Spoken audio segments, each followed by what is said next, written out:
22 એપ્રિલના રોજ જમ્મુ કાશ્મીરના પહેલગામમાં થયેલા આતંકવાદી હુમલા બાદ ભારત સરકારે પાકિસ્તાનના તમામ નાગરિકોને દેશ છોડવાનો આદેશ કર્યો છે।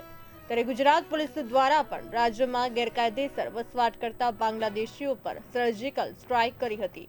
રાજકોટ શહેર પોલીસ દ્વારા 10 જેટલા બાંગ્લાદેશીઓને પકડી પાડવામાં આવ્યા છે।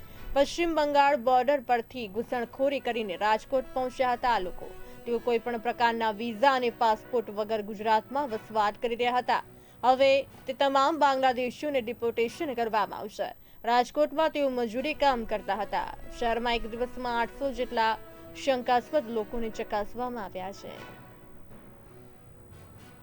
આપણા ગુજરાત રાજ્યની અંદર જે લોકો બાંગ્લાદેશથી ગેરકાયદેસર રીતે ઘૂસણખોરી કરીને આવીને અને વિવિધ જગ્યાએ સ્થાયી થયા છે તેવા લોકોને શોધવા માટે થઈને ગૃહ વિભાગમાંથી તથા ડીજી ઓફિસથી એક સ્પેશિયલ ડ્રાઈવનું આયોજન કરવામાં આવ્યું છે। તે ડ્રાઈવના ભાગરૂપે રાજકોટ શહેર police commissioner Jha sir, additional police commissioner Bagadia સરના માર્ગદર્શન અને સૂચના અન્વયે હાલ રાજકોટ શહેર ક્રાઇમ બ્રાન્ચ, એસઓજી, પીસીબી, તે ઉપરાંત parole furlough squad, EOW, local crime branch અને લોકલ પોલીસની જે ડી સ્ટાફની ટીમ્સ છે એ પ્લસ જે ચોકીની ટીમો છે તે બધા જ સાથે મળીને વિવિધ વિસ્તારોની અંદર અત્યારે સઘન ચેકિંગની કાર્યવાહી હાથ ધરી રહ્યા છે। તેની અંદર ખાસ કરીને જે લોકો કોઈ પણ પ્રકારના ડોક્યુમેન્ટેશન કે વિઝા વગર ગેરકાયદેસર રીતે અહીંયા સ્થાયી થયા છે તેવા લોકોને શોધીને અને આગળ ડિપોર્ટેશનની કાર્યવાહી હાથ ધરવામાં આવનાર છે। અત્યાર સુધીમાં રાજકોટ શહેર પોલીસ દ્વારા આવા 10 લોકોને આઈડેન્ટિફાઈ કરવામાં આવ્યા છે અને તેના માટે થઈને લીગલ પ્રોસિજર આગળ ભવિષ્યમાં કરવામાં આવશે।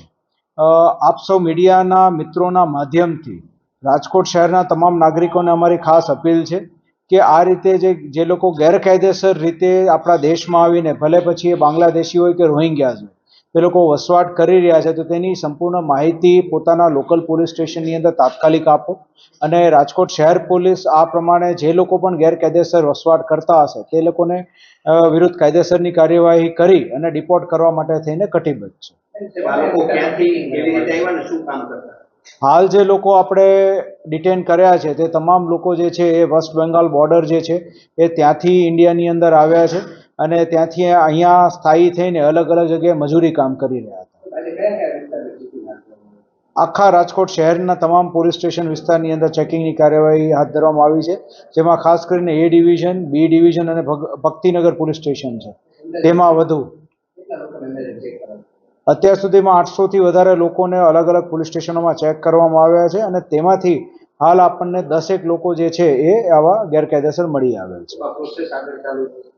આગામી દિવસોમાં પણ આ ડ્રાઈવ સતત ચાલુ રહેશે અને એટલે જ અમે લોકો આપ સૌ લોકોને, જનતાને તથા મીડિયાના મિત્રોને અપીલ કરીએ છીએ કે અમને આ બાબતે સતત માહિતગાર કરતા રહો જેથી કરીને આ પ્રમાણેની કાયદેસરની કાર્યવાહી સતત કરતા રહીશું।